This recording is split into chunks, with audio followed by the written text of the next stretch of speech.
Hello everyone, it's Jenny. Happy March, or happy whatever month it is that you're watching this video in. I am really excited to talk about some books I've been reading recently. I've been in a really good place with my reading so far this year, so I have 11 books I wanted to chat with you guys about and make some recommendations, and also make some unrecommendations where possible. I've read a good variety of books these past 2 months, and I've actually gotten through some books that are at the very bottom of my TBR, so added from years and years ago. So there's some older favorites that you'll hear about in this video for sure. And I would also like to say 11 books is not my norm, so please don't expect that in the future. For those who weren't following from the start, in January I did get COVID-19 for the first time on New Year's Day. So I was really just quarantining and stuck indoors for 2 weeks straight, and all there was me and books. So there was a lot of reading done in that portion of time. Now we're slowing down at that point. We're reading more on evenings and weekends only. However, I will say you can follow me on Storygraph if you would like to get a little peek into the stuff I'm reading, or just snoop around in general at my ratings and my reviews. I've been pretty bad about posting reviews on Storygraph these days though, in all fairness. I've just been writing them, and then everything in depth goes into my Notion so I can talk to you guys about it. Okay, all that aside, there are 11 books to get through, so let's hurry up and get started. The Serviceberry by Robin Wall Kimmerer is the first book I read this year, and it was such a lovely way to start the year and just to heal my soul while my body was in just deep turmoil with COVID. So just to read a bit of the premise of the book, which is an essay, so it's a very short, definitely a one-sitting read. Robin Wall Kimmerer is an Indigenous scientist in the territories that we would know of as the USA. In this essay, she's harvesting serviceberries in her neighborhood alongside the birds and the nature around her. Through this activity, we follow her thought process as she reflects on how our current economy is rooted in scarcity, in competition, and in hoarding of goods. Meanwhile, she looks at how serviceberries grow and nurture the environment around them, and how as birds eat them and pick them, they can give back to the serviceberries by continuing to scatter the berries and the seeds as they make their journey onwards. So there's a reciprocity in that. Overall, in this essay, she of course presents the idea of reciprocity, but also argues that wealth comes from the quality of your relationships and not from your ability to be self-sufficient. So this was a very wonderful essay following her hugely successful book called Braiding Sweetgrass, which I also really loved. It gives us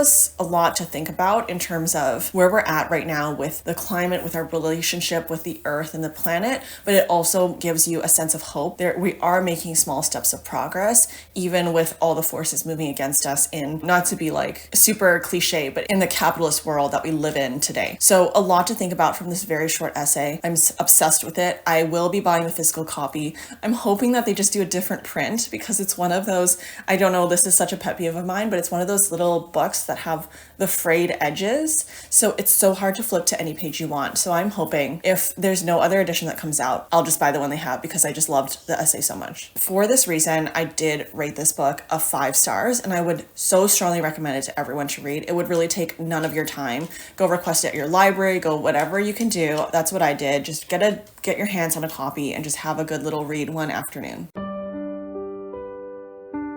My dog Patronus is trying to play with me, and it's very distracting, so I feel bad I can't play with him right now. I finally hopped on the bandwagon for The Serpent and the Wings of the Night. I've heard so much raving about Clarissa Broadbent lately, and I have truly been in a desert and drought of good YA fantasy books to read, or I think in this case even new adult fantasy books to read. So I was very eager to give this a try and see if it was worth all the hype that I was hearing about. The Serpent and the Wings of the Night is about Araya, one or the other, and she is essentially this human girl who is adopted by the vampire king. Essentially, in this world, humans are like just feed. They're there to be almost like farm animals that feed the vampires who run the world. He actually raises her as his own daughter. She kind of doesn't live through what a typical human would live through in that world. She's given all the resources to train and to become a very powerful fighter, and all for the purpose of entering a tournament that happens happens every century. The winner of this tournament essentially gets to make any wish they would like to the goddess of the vampires. In this tournament style story, she ends up meeting another vampire called Rain with an H. Oh, everyone has to mention that, which is, I just think that the naming conventions are so funny and so fun in this book. And they essentially end up teamed up together to,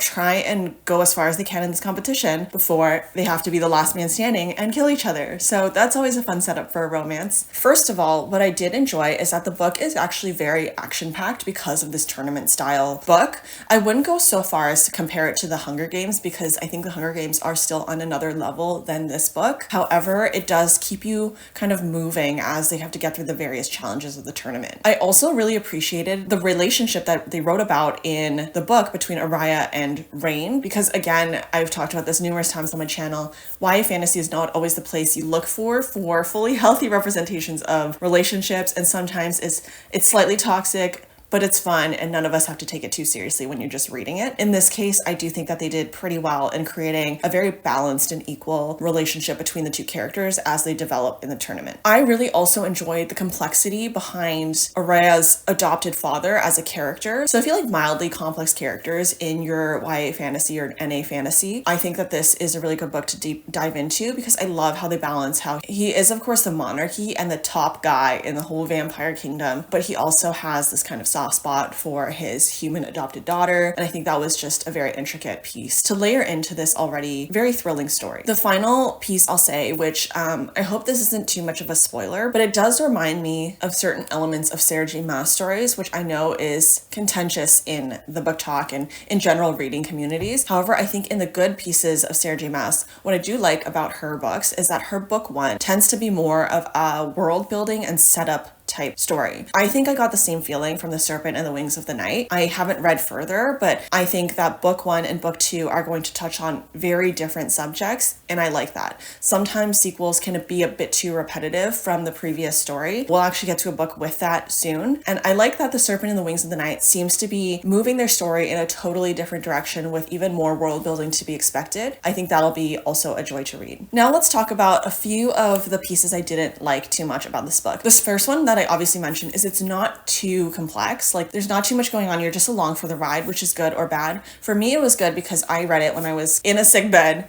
so I needed something not too complicated. But if you're looking for heavy world building, this book is definitely not for you. I know for most fans of YA fantasy and NA fantasy, you're probably not looking for something too complex, so you will enjoy this. For me, I have delved into some very, very intricate fantasy stories, and I do miss that feeling also a little bit. The final piece that is a bit of a negative is because it's not too complex. I do find that they rushed the world building a bit too much, and it was a bit hard to keep track of some of the terminology that they were using in the process because they don't spend too much time kind of trying to weave in story building into the narrative of the book and into how, like, how you're experiencing things through your perspective in this story. So oftentimes they'll give you like one quick blip of what this word means, and then it just starts popping up everywhere and you have to kind of remember it. Obviously there's a glossary in the back, and it's probably my fault as a reader, but I don't refer to glossaries in the middle of reading because I find it takes me out of the story. So a lot of it I was just trying to infer out of the context on which they were talking to. So the weak story building did not really help with contributing to like the new terminology that the author was trying to introduce. However, there were a lot more positives. I think this is a really strong romantasy release from the recent years because I have been in a bit of a drought, as I was saying. So I still gave this book 4 stars, and I would recommend you try checking it out if you've been also looking for some more romantasy to read.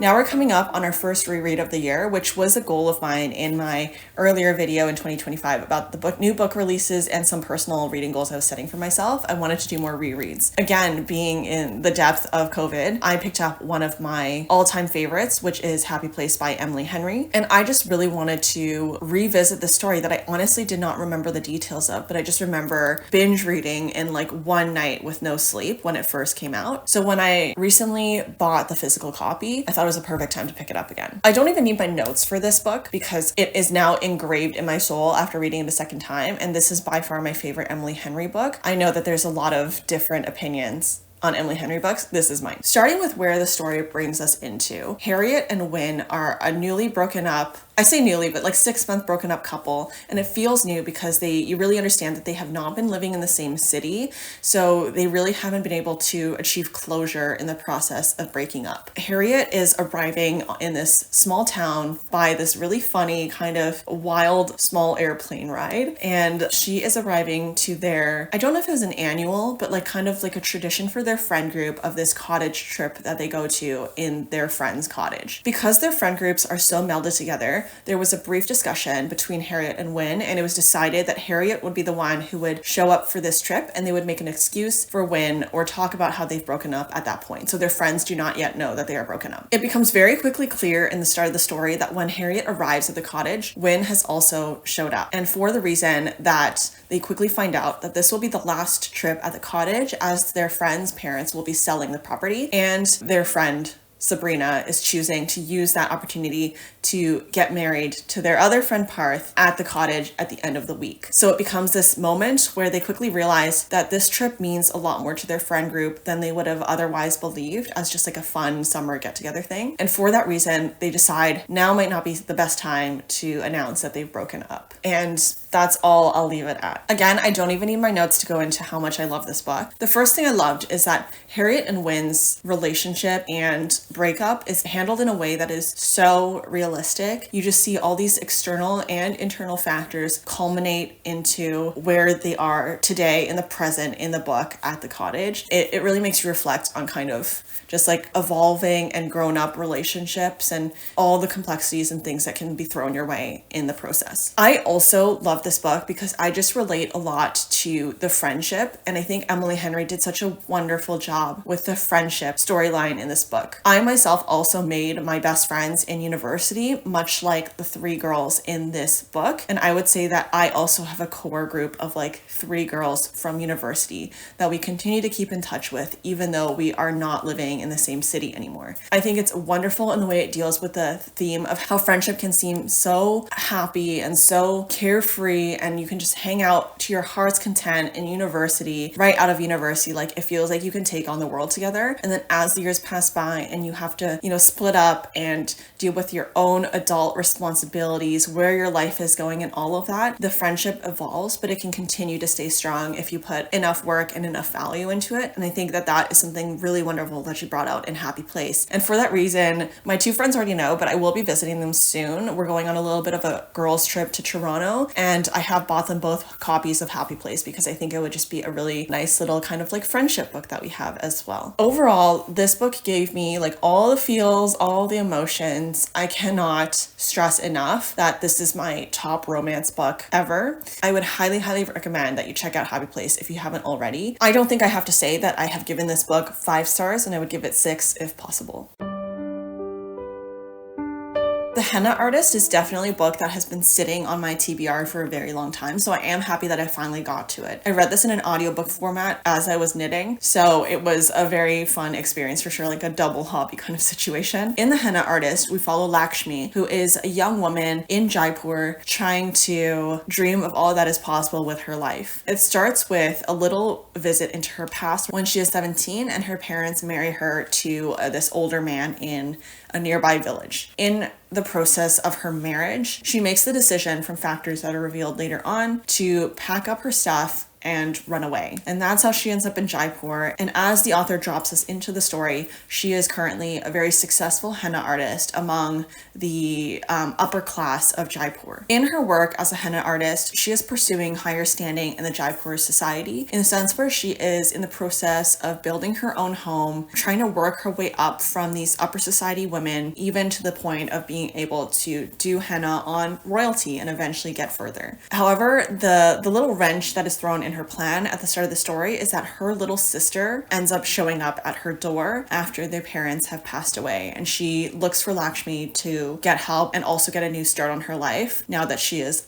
completely alone in their home village. I described that to a certain extent, but there's a lot of intricacies that go into this book, so I would highly recommend you actually go and enjoy it yourself. Starting with what I enjoyed about this book, I really like how this book almost had Shakespearean notes and elements. Like, I know Shakespeare doesn't hold the pen on this overall vibe, but it gave the same sense of theatricality and like inner human emotion exploration as a lot of his plays do. What I mean by this is there is a very deeply rooted sense of desperation in Lakshmi and in some of these other characters as well, of being able to achieve the ultimate dream that they can think of, which is just having their, which is just home ownership. Can we all relate in this era? Home ownership and being able to feel like you have a stable place in society. In turn, this book does a fantastic job at introducing the reader, so myself as well, to Indian history, to culture, and to specifically Jaipur history and culture as well. I feel like I learned it seamlessly in this book. The author did a fantastic job at integrating little portions here and there of almost this like love letter to Jaipur and its past, bringing in so many interesting elements of the culture, the food, the people, and just the overall society into this. At the same time, because it is historical fiction, I think it does an amazing job at exploring the depth to which class and gender struggle go in history and even to today. I think that, of course, it does vary between cultures, but even living in my own experience being in Canada as a woman and seeing like the growing income and wealth gap, there are a lot of things that continue to reflect to this day. And again, with the desperation of the character of just achieving stability in life and feeling like they can finally take a breath, that is something a lot of people still continue to battle with today. And with the added amount of gender discrimination, and especially with the caste systems and just trying to go higher up into society as someone who is not seen as high up just from just being born in a different place to different people. I think that's something that a lot of people will relate to, but it's important to discuss in history as well on how it used to look like. And this author does it just wonderfully. Like, I think I was really like immersed, and I felt everything she described was just truly very realistic to the struggles that would have been in the past and continue to carry down in the future. What I didn't like is that the story is very realistic, and it is not going to sugarcoat certain things for you. So her sister is an annoying character, and that's not like a reason for me to not like the book. Honestly, I think I really liked that she was unlikable at times, but I will warn you that if you get frustrated by characters easily, you will not have an easy time with her younger sister. And I think that a lot of the other characters in the book also contribute a lot to her struggles, but it's just more painful when it's your sister who's contributing to it versus like random people or like random rich people who you already know are not the nicest ones. It's almost like a plus and a minus, because whenever her sister was doing stuff, I would get so annoyed at her, but also at the same time, it was so realistic, and I'm sure so many people lived through that. Again, she did not sugarcoat anything, so there's a lot of frustration on all the external elements that are kind of holding Lakshmi back from her dream. All in all, I ended up giving the Henna Artist 4 stars as well. I was so hesitant to read Project Hail Mary because I am normally not like a space sci-fi kind of person. Like, I really haven't tried any of that genre, but I kept seeing people I followed on Storygraph give it 5 stars, rate it super highly, and I just thought, why not try it? I enjoyed The Martian as a movie. It was entertaining, so I thought, why don't we try it? I actually tried this book first early on into my COVID, and I couldn't do it because I'll explain the premise first. This book starts with Ryland Grace waking up in this totally foreign environment with no memory of who he is. Obviously, the reader knows that he has woken up in a spaceship. The entire story follows him kind of trying to piece together why he's on a spaceship and what he's trying to do there, and why it seems like he is the one who needs to kind of save humanity and save Earth. It's told between present day and flashbacks as well, as he tries to piece together his memory bit by bit. You would think that he would have help, but he literally wakes up in this like bed and all of his crewmates are just dead around him. Like, they didn't survive the journey. He's the only one who can kind of figure out what's going on and try to move forward from there. He's basically like still in the middle of hurtling through space, and he needs to quickly figure out where he's going, what his goal is, and what he's supposed to do to save the Earth from like imminent collapse and and destruction. Now you see why I couldn't read this during COVID, because the first portion of this book is just him in this like confined space and he can't go any further in the spaceship. There's like a system, like a computer, kind of artificial intelligence or whatever robot that asks him to identify certain portions of himself, like his name, his whatever, and he can't remember any of that. And before he goes out into the spaceship, into like the control center and all of that, he needs to be able to answer the questions to unlock the door. So he's trapped in this tiny space. And as someone who's going crazy with like cabin fever, when I was stuck in this tiny space during COVID, just quarantining, I couldn't deal it. I was like, I feel the walls closing in on me.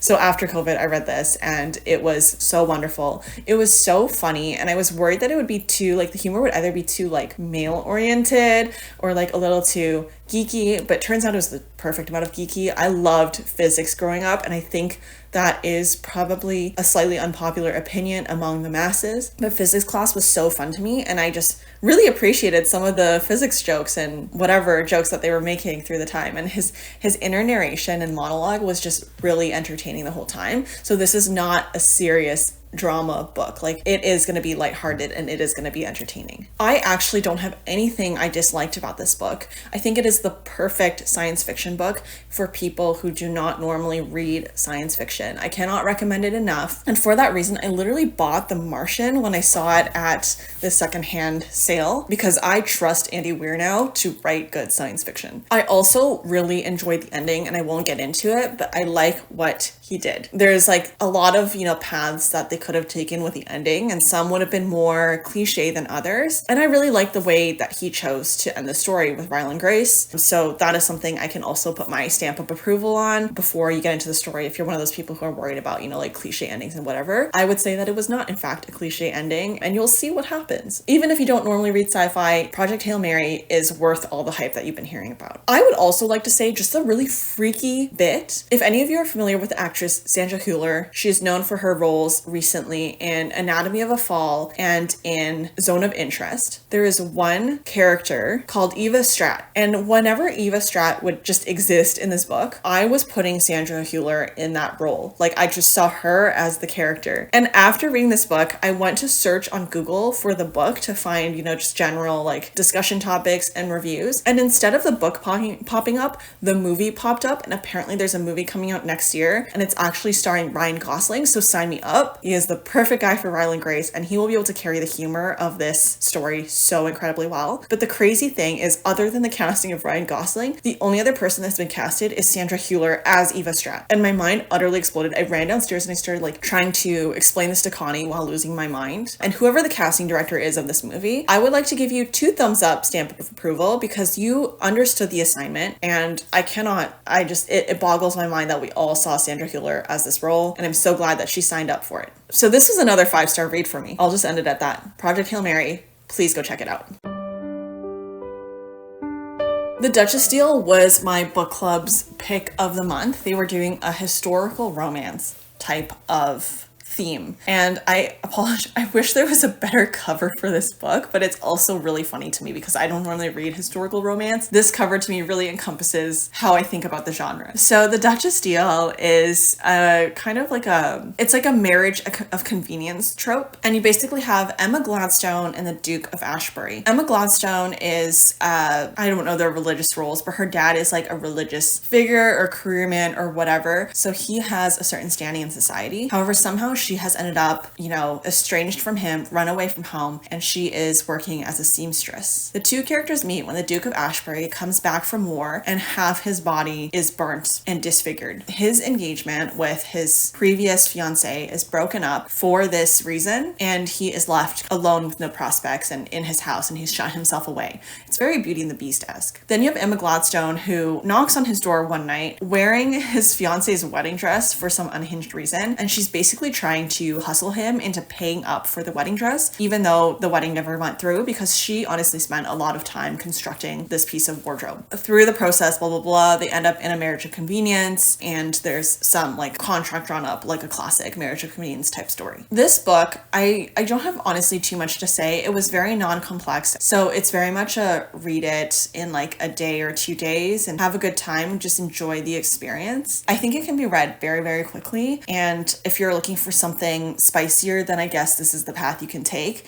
I don't tend to normally enjoy too much spice in my books, so it was okay to me. However, I have been told by the girl in our book club who ran this month's theme, who is an expert on historical romance, that Tessa Dare as an author is the author to check out if you're trying the genre, because she tends to write things at least with more powerful and stronger heroines in her story. So there's a lot more kind of equal female representation in the relationship dynamics, and there's also the importance of consent. So if you are curious about historical romance, I think you should go for Tessa Dare. If you're already an expert on historical romance, I'm going to assume that you already know Tessa Dare, so I'm probably just saying what you already know. So that's what I would say about this book. I gave it 3 stars. It was still like a quick read that wasn't too serious, and it was a fun time. I also went through A Wizard's Guide to Defensive Baking through an audiobook format. So it was a lot of knitting or driving to work and all of that. A Wizard's Guide to Defensive Baking is following I think a 14, 15, I don't remember what her exact age is, year old wizard, Mona, and she has the power of baked goods and pastries and bread. So in this universe, every magic person has very specific magical powers to influence certain things. So some people get the cool ones, which I'm sure are related to like, weapons and battles and all of that. For her, hers is just baking, and she is able to convince her baked goods to taste very, very good and do very, very well, so she can make sure they never overcook or overbake in the oven and all of that. So she shows up to work one day in the bakery at like 4 a.m. as a baker does, and she finds this girl that is dead in her kitchen. They handle it all very hilariously, but it basically starts to uncover this plot against the Duchess and this whole, alternate organization of people who are plotting to take over control of this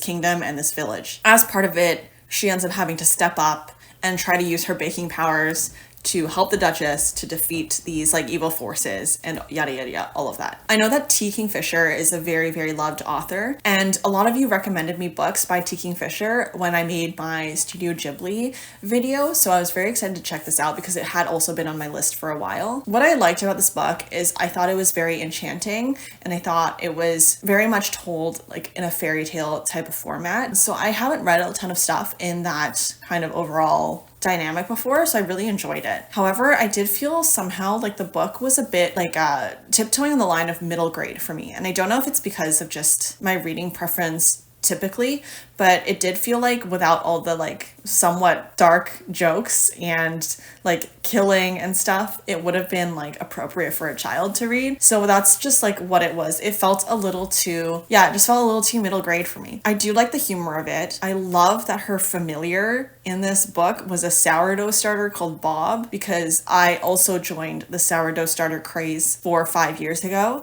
So that is something that I feel deeply within my soul, and I thought it was so funny and so wonderful. So there was a lot of really fun elements in this book. I think I'm just used to a bit more intricacies in these type of fantasy type like battles. So not just like one good side and one bad side. I love when there's a bit of like morally gray aspects in there, and this story in that sense is very simplistic. So if you're looking for something like a hero's journey type fantasy book to read that is still relaxing, then I would agree that you should check out this book. And I do see how a lot of T. Kingfisher's writing style and technique can be compared to some of the more lighthearted and feel-good type Studio Ghibli movies. So that is what I would say about this book. For me, I did end up giving it a 3-star because I think it's just not, it just wasn't for me, and I see how it would be for other people. So that's what I'm going to leave it at. The next book I read is Deep End, and I'm very thankful right now. I'm not going to spend any time on Deep End by Ali Hazelwood because I have an entire video for it. So I will link it below. You can see the thumbnail. It's probably so recently up on our channel if you're watching this at a timely basis, so you can go check it out. And I gave it 3 stars. I will say I am rounding down for my star ratings for this video, but in Storygraph, you'll see the full kind of quarter star breakdown of my ratings. Everything I Never Told You by Celeste Ng is a book that has been sitting on my TBR for the longest time because I think there was a period of time where her books were just immensely popular. I have not tried any of them until now, and Everything I Never Told You brings us into the story when the Lee family, this Chinese-American family in Ohio in the 1970s, it ends up becoming a story piecing together all the family dynamics and family drama that led up to the point where this family has reached the point where their daughter has mysteriously disappeared from her bed in the middle of the night and is found dead in a lake nearby.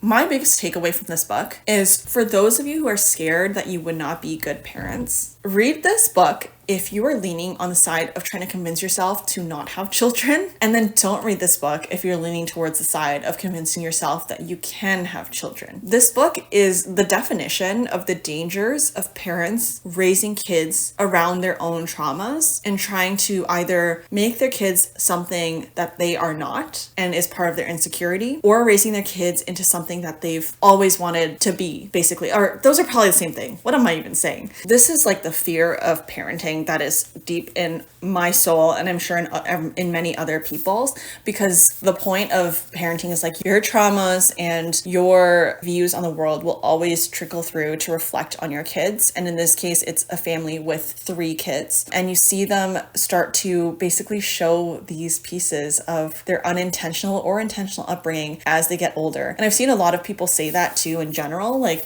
I've seen discussions in real life about how it's crazy that when you raise your kids and then they start becoming like adults and real people, you start seeing those little bits of your own trauma in them, and you kind of think like, oh yikes, what have I done? And that's just one of the many struggles of trying to bring up your own child. Along with all of that horrible, just like traumatic piece, this book also layers in just beautiful explorations of gender and race at the time in Ohio in the 70s. I saw that it was meant to be turned into a TV show or a movie, and I can see HBO eating this up as a limited series because it has, again, that small town mystery vibe that they love, that deals with also like this type of female focused drama, honestly, that they tend to put into their limited series sometimes with like Nicole Kidman or with Kate Winslet or however it is. The only thing I didn't enjoy about this book is just it's overall not my style, as those TV shows are. I know that my mom and Connie really enjoy that type of story and they like watching those limited series. For me, it's just never been my cup of tea. So that's the only thing. Like, it was just a stylistic thing about stories and such. So in terms of actual literary criticism, I have none for this book. I think it was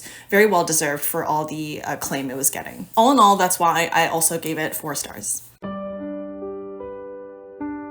The Storm We Made is a book that was hidden in my TBR, and I don't remember where I had added it from. This story takes place in Malaysia in 1945, near the end of World War II. It discusses the Japanese occupation of Malaysia and also the British occupation of Malaysia. I know so little about Malaysian history, but I saw so many similarities to where it sits with Chinese history as my background. I didn't realize the similarities until starting this video, but The Storm We Made is almost parallel to Everything I Never Told You because it also follows a family with a husband, a wife, and 3 kids. In this case, of course, it's wartime, and this book basically follows the entire family, or 4 perspectives. It doesn't really follow the father of the story that much, but 4 perspectives of the story over this period of Japanese occupation in Malaysia. Cicely is the matriarch of the family, and she is really the core of where this story revolves around. So earlier in the very beginning stages of this World War II era, she actually becomes involved in espionage with the Japanese. So at this time, Malaysia was still occupied by the British, and as part of this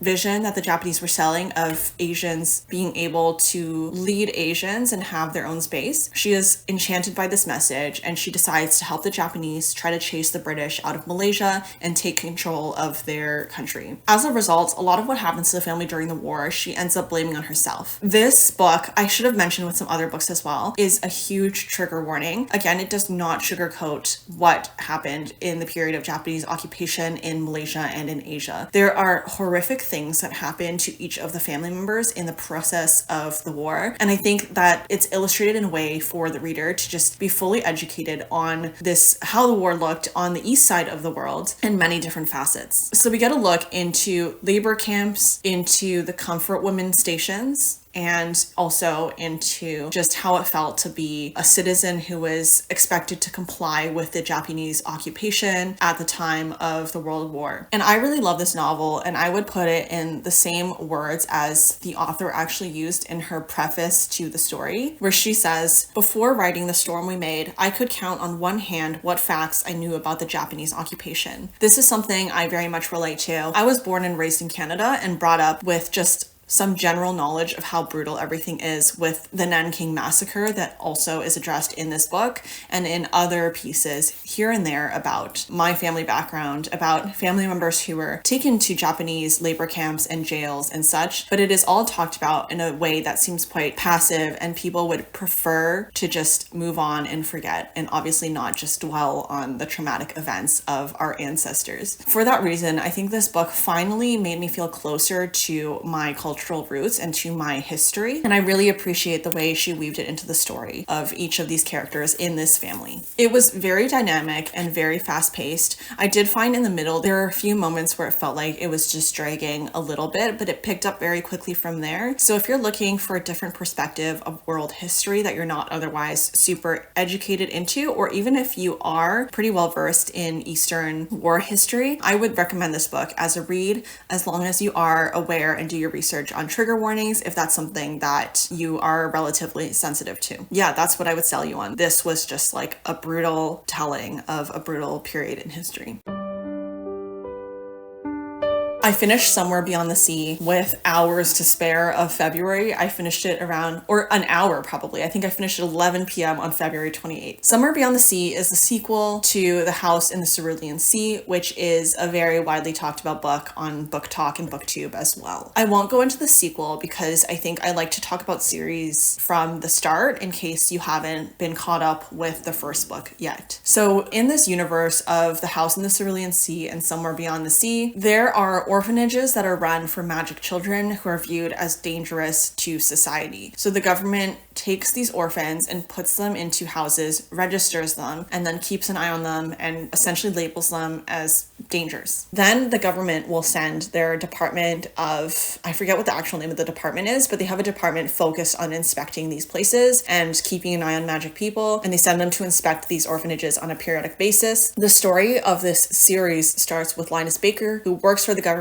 in this department, and he is sent to this island where Arthur is the person who overlooks that orphanage with his magical kids who are in his care. And Linus is meant to go and inspect, knowing that Arthur is potentially also a dangerous person of interest. This book is exactly what I needed in February 2025. It is both a reflection of reality today and an escape. It is an unbelievably heartwarming and wholesome story about overcoming biases, overcoming stigma, and finding the beauty behind each person as an individual. No spoiler here, but the kids are the cutest, funniest people ever, and it's just really enchanting to watch them kind of come out of their shell in the story and overcome what society tells them they are to become their own person. The news has been flooded endlessly this month with news about Donald Trump, and I think this book almost takes his exact decisions and actions in recent months and creates a utopia island where none of that seems to matter. So this book ended up being an escape for me more than anything on this perfect world where things seem like they just might be okay. There was some criticism for Somewhere Beyond the Sea that it took the same story in The House in the Cerulean Sea and recycled it and used it again. I would actually agree with that, but not in a bad way. I think this book will always be an escape for people who are stereotyped and discriminated against to read what could have been and what could be still. I think that this is a book that I would give my kids as a preliminary understanding to discrimination and to how, we can all come together and achieve really, really wonderful things if we chose to. It's a book that's really appropriate from quite a young age in my mind, all the way to now in adulthood, where we can just find that, again, that escape and that utopia to temporarily fall into as we are reading. I also included The House in the Cerulean Sea in my Studio Ghibli video where I was recommending books, and in that, actually, one of you brought to my attention a controversy around TJ Klune and around the series that I wasn't originally aware of, so I thought it would be also important to address. The issue at stake was that TJ Klune did draw some inspiration from Indigenous residential schools, which is an issue that is built into the roots of Canadian history, where essentially, if for those who aren't aware, you should definitely do research into it. The same thing was done with Indigenous